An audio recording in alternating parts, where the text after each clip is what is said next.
Advertencia: si usted escucha este programa, puede estar expuesto a una picazón de su curiosidad y culturización.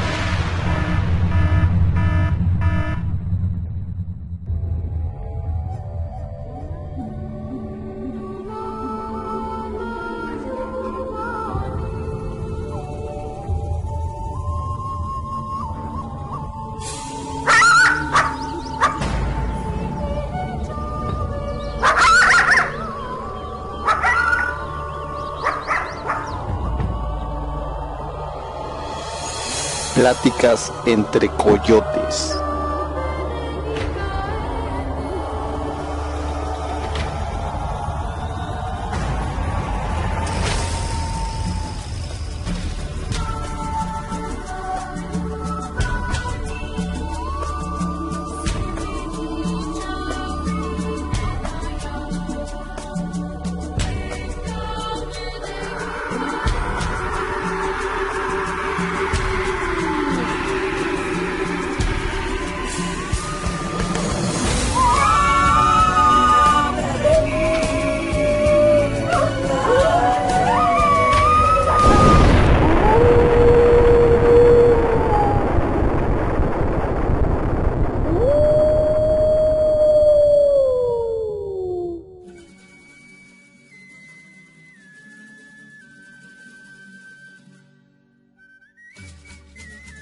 Hola, ¿qué tal mis amigos? Muy buenas noches. Esto es Pláticas entre Coyotes.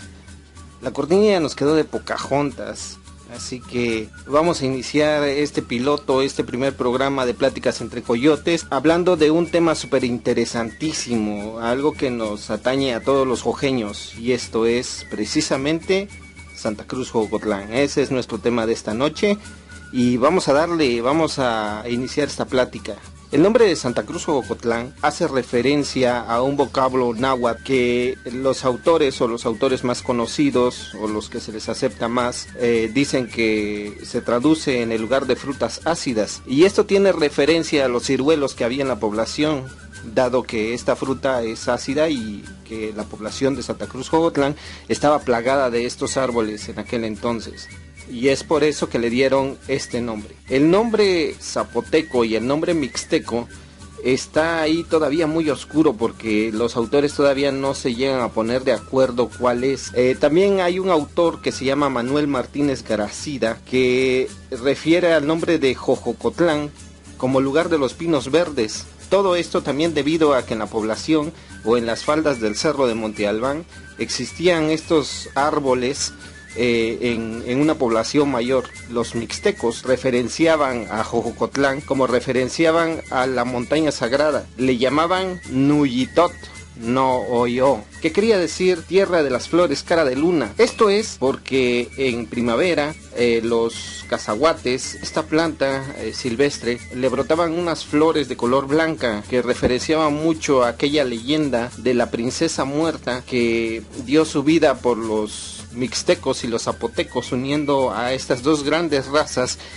Bien, mis queridos amigos, vamos a una pausa y a oír un poquito de música, a ver qué les parece esto. Ya estamos aquí otra vez en este programa piloto de Pláticas entre Coyotes. Más de uno tiene inquietudes acerca de este tema, y el tema es Santa Cruz Jocotlán. Bueno, pues ese es el origen. Hablábamos hace rato del origen del nombre de Santa Cruz Jocotlán. De los mixtecos, los famosos Ñu Sabi, los hombres venidos de las nubes, llamaban a esta tierra Nuñitot, no yo. ¿Qué quería decir tierra de flores, cara de luna? Santa Cruz Jocotlán está lleno de misticismo debido a que somos descendientes todos los jojeños de esta gran raza llamada Mixteco Zapoteca. Nos dejó grandes secretos, algunos todavía mudos, que hacen de nuestra raza y de nuestra gente tener características peculiares. No sé si haya mucha información al respecto, y por ahí entre la audiencia me gustaría que nos hicieran llegar con sus preguntas, con sus aclaraciones o con sus contribuciones acerca de todo lo que vamos a hablar, porque por muchos años han sido temas muy debatibles y se ha llegado muy poco a aterrizar al respecto. Comenzamos cronológicamente en los grandes misterios de Santa Cruz Jogotlán. A mí en lo particular, en lo personal, me llama mucho la atención que cuando Sachila deja de tener un señorío, cuando muere el último de sus reyes, el rey Cosijoesa, ya en ocupación española, en Jojo no había una iglesia o un punto militar que diera un punto de control a los españoles, y esto es bastante raro, la verdad, pero bueno, pues así es. Los registros históricos no nos datan ninguna de estas dos cosas, exceptuando por supuesto la capilla de las ánimas, esta capilla que está situada en la Esgarita, a la entrada de Jojo, y fue Cortés quien manda edificarla, pero de eso ya hablaremos más adelante, porque tiene una historia también súper interesantísima, y hay muchas preguntas que me han llegado del Face refiriéndose a esto y refiriéndose a unos escritos que hace algún tiempo ya nosotros escribimos acerca de la leyenda de Donají. La cuestión ahí de esta pregunta de que por qué a la caída de Sachila, que es cuando se tiene un registro histórico, no existe un punto de control en Santa Cruz Jocotlán, tiene muchos huecos oscuros por ahí, muchas dudas, porque los jojeños básicamente eran libres en aquel entonces.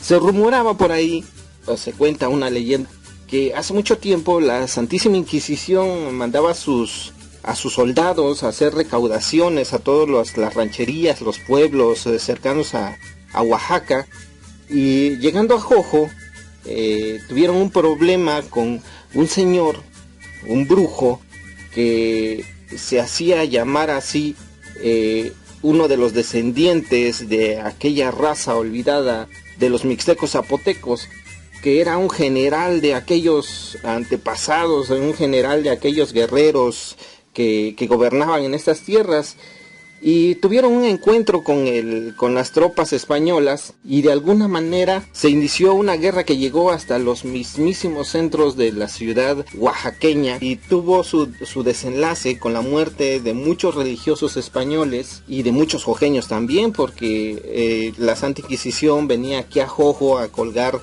a los paganos, y después en la noche amanecían muertos en Oaxaca. Fue una historia de la cual yo ya referencié por ahí un escrito llamado El último vuelo del murciélago, que espero que lo lean y que nos manden sus dudas. Vamos a una pausa a oír un poquito más de música. Sí, es música friki, pero como ahorita no me han llegado sus sugerencias musicales, a mí me gusta esa música.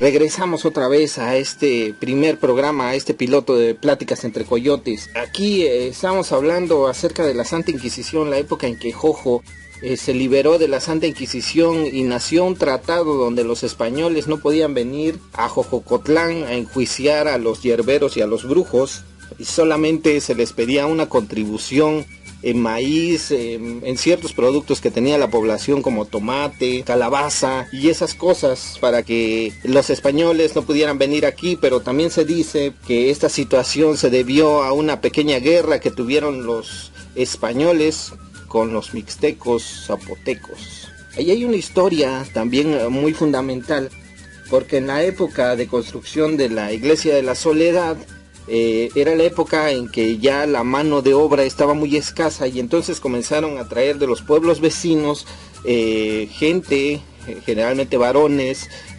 jóvenes, fuertes, que pudieran acarrear los bloques de piedra para la construcción de estas edificaciones. Curiosamente, en Santa Cruz Jocotlán ya fue hasta en la última etapa de la construcción de la iglesia en que comienzan a traer jóvenes de aquí, y aquí nace uno de los cuentos, uno de los mitos también más fantásticos o más representativos de Santa Cruz Jocotlán, que tiene que ver con la iglesia de San Sebastián, porque en aquella época había un padre que dentro de la iglesia escondía a los niños. Había personas por ahí, orejas como le dicen hoy en día, que avisaban que la Santa Inquisición traería soldados para reclutar gente, y entonces este padre los guardaba dentro de la iglesia, dentro de su pequeña iglesia. Y un día amanecieron por ahí unas ollas llenas de oro, que se supone, o que dice el cuento, que estas ollas fueron utilizadas para la construcción del templo más grande ya en forma de Santa Cruz Jocotlán. Todo eso, por supuesto, estamos hablando de los años de 1620 más o menos, que es en la época en la que también se referencia al templo de San Sebastián. Entonces se presume que este párroco era el párroco que escondía en un sótano de la iglesia a estos jóvenes para que no fueran reclutados a la construcción de la iglesia de la Soledad. Y ese es otro de los grandes cuentos. Santa Cruz Jocotlán siempre se ha caracterizado de estar lleno de historias, y que ha sido una pena que no hayan sido investigadas o aterrizadas por historiadores serios, y solamente se cuentan con estas tradiciones orales que son muy ricas y que han sobrevivido a lo largo de muchos años. Incluso hay historias también que cuentan de la era prehispánica, como este cuento de Donají.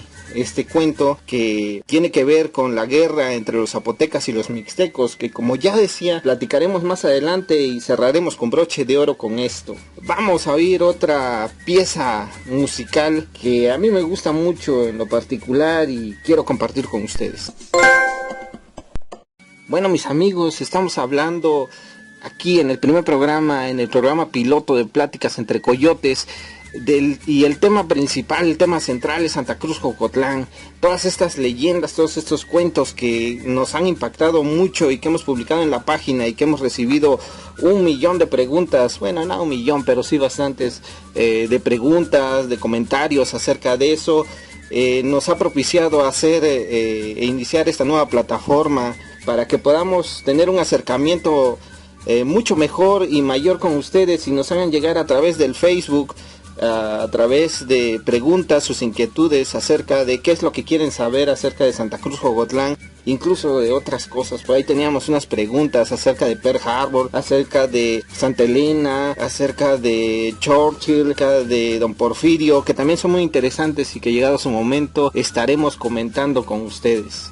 Seguimos hablando de esta época de la construcción de las iglesias en Oaxaca y de este párroco que tiene su historia en la iglesia de San Sebastián, la primera iglesia de Jojo, y se referencia que con estas ollas que encontró en su puerta, mandó a construir mejor el templo y lo mandó a edificar de una manera un poco más en forma, y también es una de las historias que circula mucho por aquí, por Santa Cruz Jocotlán. Hay también un episodio que fue muy representativo en Santa Cruz Jocotlán, que hasta hacía algunos ayeres todavía existía gente que platicaba de esto, y que era de un fenómeno que fue muy sonado en toda la República o en toda la Nueva España en la época de la Independencia. Este episodio se llamó la Guerra de las Vírgenes. Sí, mis amigos, la Guerra de las Vírgenes es un episodio histórico en donde se enfrentó la Virgen de Guadalupe con la Virgen de los Remedios, y vamos a comentar un poco más de eso después, por supuesto, de escuchar esta melodía que a mí me gusta mucho.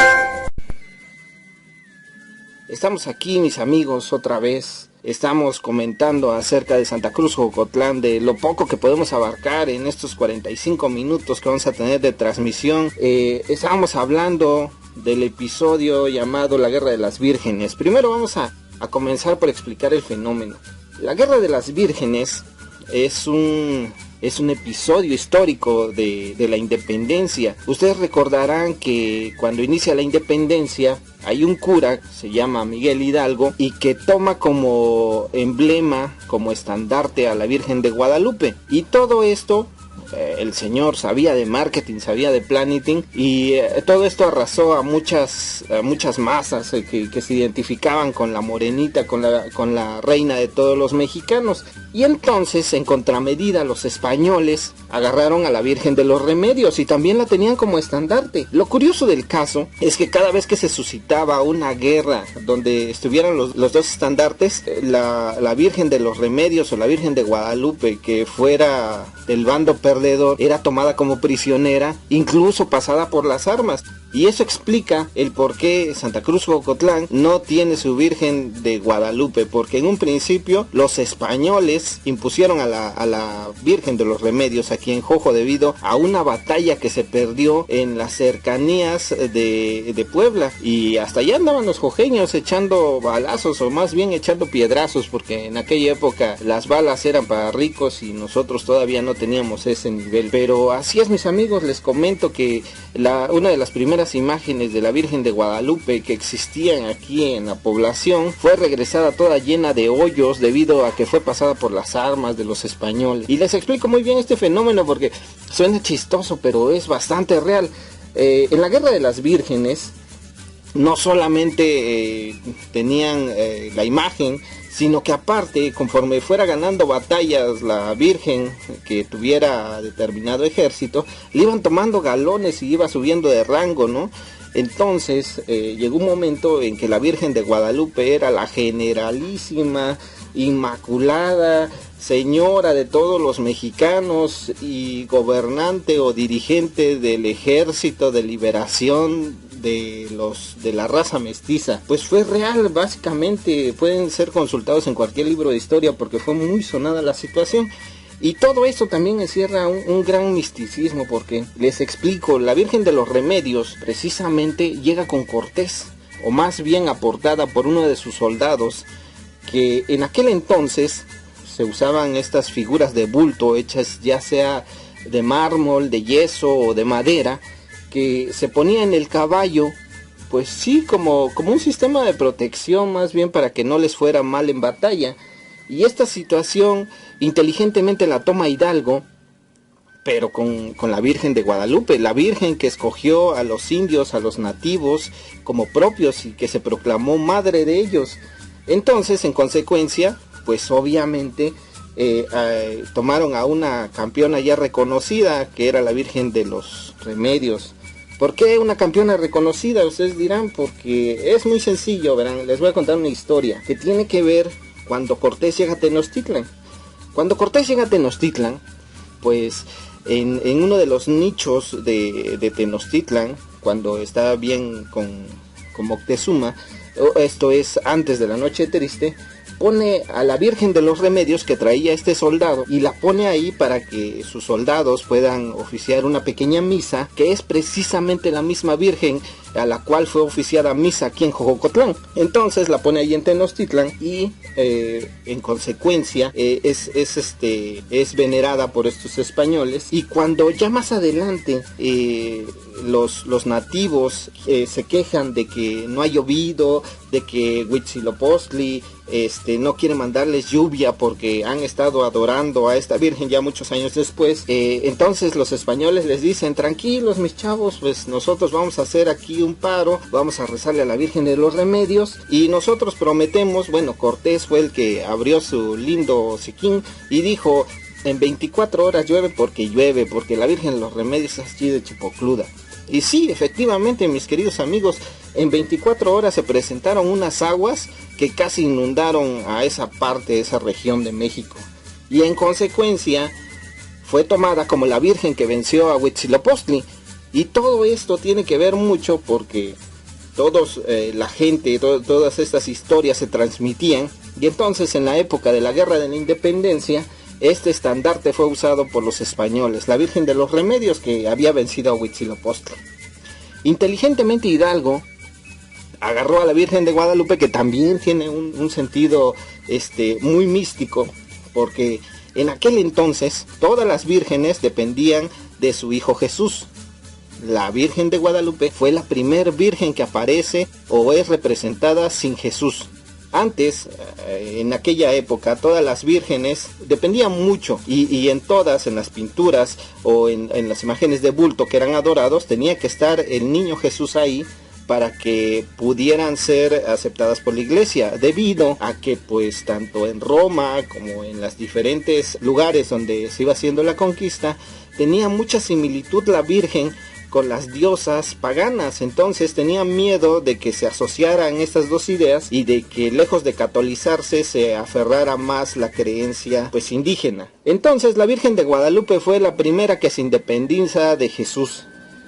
y en consecuencia es la primera libertadora, la primera virgen libertadora que funge como una deidad o es tomada como una deidad y comienza a tener una fuerza real por su propia presencia, no por ser madre de Jesús, sino como una figura de interceder. Y todo esto también tiene que ver con ciertas cosas que vienen en las escrituras, ¿no? Cuando se acaba el vino, es María quien le dice a Jesús: oh, chuchín, mira, la pachanga está chida aquí, pues convierte el agua en vino, ¿no? Y entonces ella se convierte en la primera persona que intercede entre los mortales y una deidad.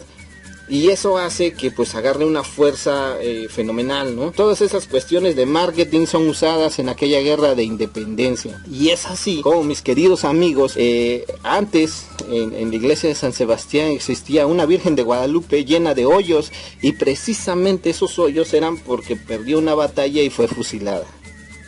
Y todas esas historias, mis queridos amigos, casi olvidadas, y incluso esa reliquia desapareció cuando se comenzaron a pasar las cosas al templo que hoy existe en Santa Cruz, Jogotlán. No sabemos dónde quedó esa imagen, no sabemos quién la tiene, pero seguramente por ahí ha de andar. Es un tesoro histórico y es un tesoro de los joqueños que yo espero que algún día salga a la luz y tengamos otra vez a nuestra Virgen con hoyito. Bueno, mis amigos, vamos a escuchar otra pieza musical, esperando que sea de su agrado. Bueno, mis amigos, ya estamos otra vez aquí en Pláticas entre Coyotes, ya casi cerrando el programa, este piloto, el primer programa que estamos lanzando en esta nueva plataforma de Así es Jogotlán. Vamos a hablar de Donají. Nosotros la conocemos por Almagrande. Existen dos versiones. Como ustedes saben, dos pueblos están involucrados en este mitote. El primero son los zapotecas, que están referenciados a Sachila, y el segundo es los mixtecas, que están referenciados a Jocotlán. Bueno, les explico. Esta es la versión mixteca del asunto. Se supone que los mixtecas eran guerreros, era una raza que vivía de tributos de los pueblos que iba conquistando. Los zapotecos eran más bien científicos. Aunque tenían un ejército poderoso, no era comparable con los mixtecos. Los mixtecos se dedicaban a eso y en consecuencia pues eran muy chipocludos. No solamente eran chipocludos, sino que más bien estaban mejor organizados, y al ser su chamba de tiempo completo eran muy buenos en lo que hacían.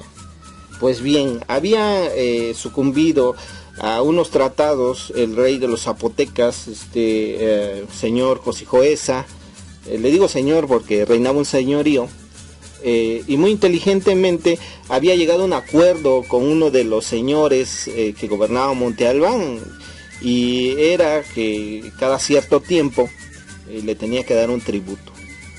Pero este rey mixteco comenzó a sufrir de una afección cardíaca, de una afección en el corazón, dice. Necesitaba una reliquia que solamente existía en Sachila y que no podía salir de ahí, porque al salir de ahí comenzaba a perder su poder y ya no servía.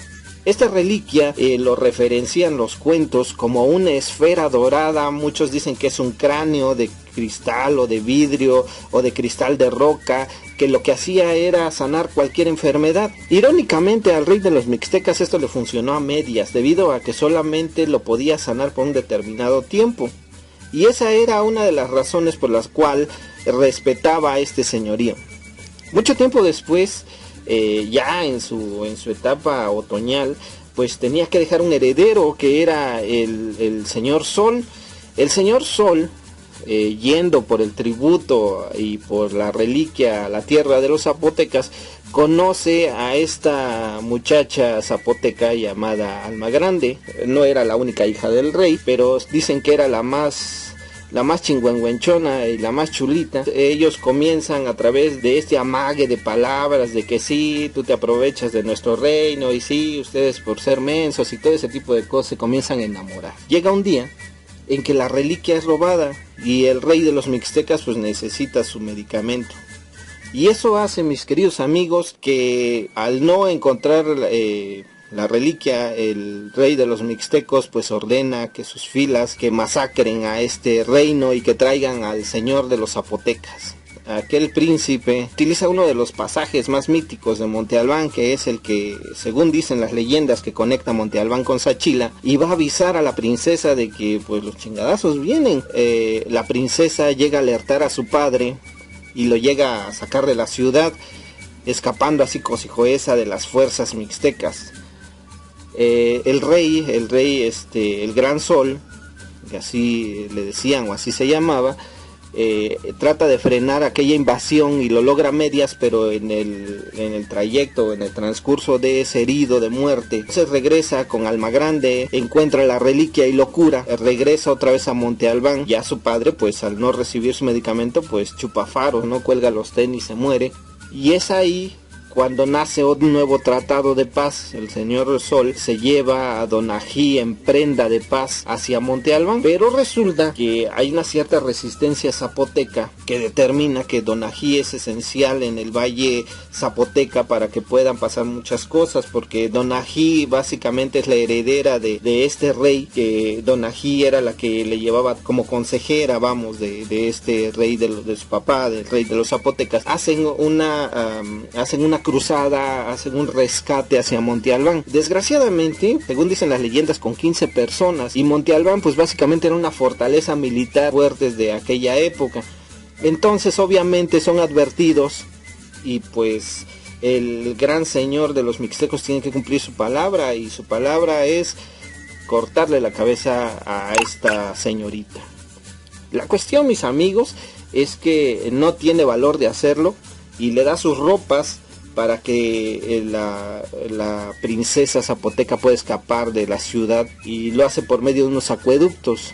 Ya saliendo de los acueductos, la ven fuerza de rescate, y pensando que es el soberano, el heredero de los mixtecos, pues le dan un flechazo en su corazoncito y básicamente la matan. Y todo esto sucede a las orillas del río Atoyac. Lo que cuentan las historias es que pues el rey tiene que cumplir la ley mixteca y le corta la cabeza, y la cabeza es conservada junto con el cuerpo en las tierras de Santa Cruz Jocotlán. El rey mixteco manda a hacer un adoratorio en ese lugar donde aquella princesa muere. Cuenta la leyenda, en ese paraje las flores nacen y hay flores silvestres, cara de luna, que es la flor del cazaguate, hay lirios a la orilla del río, etcétera, porque recordemos que es a la orilla del río Atoyac. Pasa el tiempo y cuando llegan los españoles, a Cortés le gusta mucho el paraje, tanto que manda hacer un mini campamento ahí para celebrar la primer misa. Se le hace muy atinado hacerla ahí, porque es como un pedazo de paraíso, y lo toma como una señal. Pone a la Virgen de los Remedios y hace su primera misa, hace los primeros bautizos de unos naturales que logra pescar por ahí. Y es ahí donde, según dicen las crónicas de Jojo, estos cuentos, que comienza la primer batalla en esa primer noche entre Cortés y los mixtecos zapotecos. Según dice la leyenda, o según dicen esos cuentos, Cortés sale con el rabo entre las patas y con una primera herida, la primera herida de guerra que tiene en tierra oaxaqueña, en tierra mexicana. Después sería la Nueva España, ¿no? Según dicen que Cortés, con esa herida de guerra, se va escapando de la batalla que tienen aquí, y que promete regresar a someterlos. La cuestión es que poco tiempo después, en ese lugar donde se celebra la primera misa, mandan a construir una capilla, como un recordatorio del primer lugar donde se tuvo esta misa, estos primeros bautizos. Y esa capilla no es más que la capilla de las ánimas, la capilla de la Exgarita. También tiene una historia que más en otros programas ocuparemos, así como la leyenda del pozo de agua que está junto y que casi nadie la sabe. Y es muy representativa porque esa capilla está sobre el adoratorio de esta princesa muerta, que según dicen conserva la reliquia, y que es lo que hace que el cuerpo de esta princesa, la gran Almagrande, siga intacto hasta nuestros días. Pero eso es un misterio, mis queridos amigos, eso es una de las leyendas de Santa Cruz Jocotlán. Y bien, mis amigos, así es como concluimos este primer programa piloto de Pláticas entre Coyotes, esperando que haya sido de su agrado y esperando también contar con su generosa presencia o su generosa escucha en programas futuros. Háganos llegar a través del Facebook de nuestras redes sociales sus preguntas o los temas que quieran que nosotros abarquemos en este espacio multimedia que estamos creando en la página de Así es Jocotlán. Se despide su amigo cuentacuentos, José Pascual. Hasta la próxima, mis amigos.